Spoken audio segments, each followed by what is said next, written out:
लो भाई बब्बन, बन गई तस्वीर। जरा देखकर बताओ कैसी बनी है। अरे भाई मोहन, मेरी सलाह मानो तो तुम रहने ही दो। एक पेंटर बनना तुम्हारे बस की बात नहीं है। हाँ, तुमने सही कहा। मुझे भी कुछ ऐसा लगता है। खैर, आज शाम की गाड़ी से मैं शहर वापस जा रहा हूँ। कुछ जरूरी काम आ गया है। शहर से वापस आने के बाद तुमसे मिलता हूँ। मोहन अपने घर के दरवाजे पर ताला लगा देता है और वहां से चला जाता है। फिर उसी रात अचानक तेज हवाएं चलने लगती हैं। चारों तरफ डरावना माहौल बन जाता है। तभी मोहन की बनाई हुई पेंटिंग की वो औरत एक खतरनाक चुड़ैल में बदल जाती है और पेंटिंग से बाहर आ जाती है। चुड़ैल घर के बाहर चली जाती है। वहीं दूसरी तरफ दो चोर लाला सुखीराम के घर से चोरी करके भाग रहे होते हैं। दोनों भागते भागते गांव के चौराहे के पास पहुंच जाते हैं। तभी अचानक वो चुड़ैल उन दोनों के सामने आ जाती है।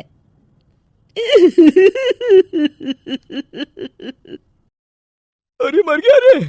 ये चुड़ैल कहाँ से आ गई? अरे मैंने तो तुझसे पहले कहा था कि आज अमावस्या की रात है। आज हमें चोरी नहीं करनी चाहिए। हाँ भाई बिल्ला, तुमने बिल्कुल सही कहा। जरा इसकी दाल तो देखो, कितने बड़े हैं। चुड़ैल उन दोनों की तरफ बढ़ती है। अरे चुड़ैल दीदी, तुम चाहो तो ये सारे पैसे और जेवर ले लो, लेकिन हम दोनों को कुछ मत करना। पैसे और जेवर के लालच में तुम इंसान बिकते हो, हम चुड़ैल नहीं।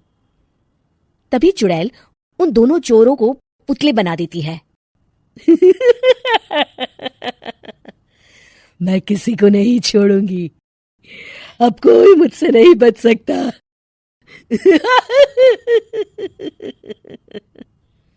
चुड़ैल अपने अगले शिकार की खोज में वहां से चली जाती है।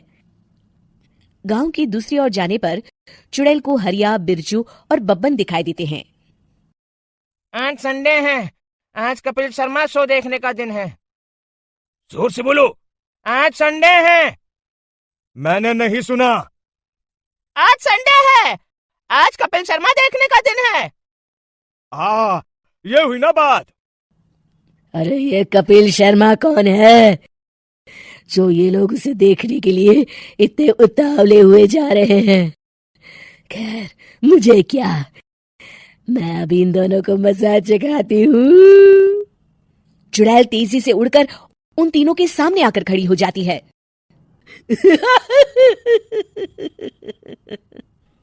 कपिल शर्मा शो बाद में देखना, पहले मुझे देख लो।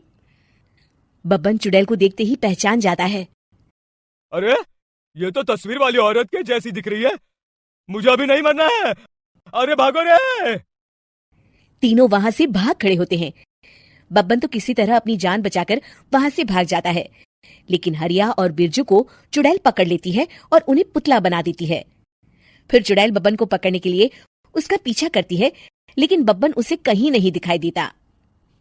अरे वो मोटा तो बड़ा तेज भागता है, शायद उस तरफ गया होगा। बब्बन एक दीवार के पीछे छुपकर बैठ जाता है और चुड़ैल उसके सामने से आगे निकल जाती है। बाल बाल बच गया। अगली सुबह बब्बन सभी गांव वालों को सारी बात बता देता है। फिर उस चुड़ैल के डर से रोज शाम होते ही पूरे गांव में सन्नाटा छा जाता था और कोई भी अपने घर के बाहर नहीं निकलता था। अरे ये क्या हो गया? इतनी देर से घूम रही हूँ, अभी तक एक भी आदमी नहीं मिला। अरे कहाँ मर गए सबके सब? चुड़ैल वहां से चली जाती है। इस तरह कुछ दिन बीत जाते हैं। फिर एक दिन मोहन गांव वापस आता है। बब्बन उसे बताता है कि उसकी बनाई तस्वीर से एक चुड़ैल बाहर आ गई है।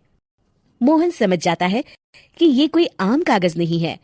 वो जो भी उस कागज पर बनाएगा वो असलियत का रूप ले लेगा। अरे मोहन भाई, अब तुम क्या करने वाले हो? मेरे पास एक बहुत बढ़िया तरकीब है।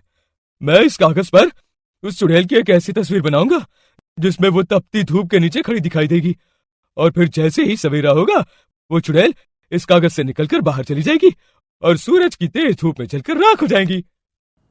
मोहन बिल्कुल वैसे ही तस्वीर बना देता है और जैसे ही सवेरा होता है वो चुड़ैल कागज से निकलकर बाहर धूप में चली जाती है। और सूरज की गर्मी बर्दाश्त नहीं कर पाती और जलकर राख हो जाती है। ये मुझे क्या हो रहा है? मैं सूरज की रोशनी बर्दाश्त नहीं कर सकती। मेरा पूरा शरीर जल रहा है। और इस तरह चुड़ैल के जलते ही पुतले बने सभी लोग पहले की तरह इंसान बन जाते हैं।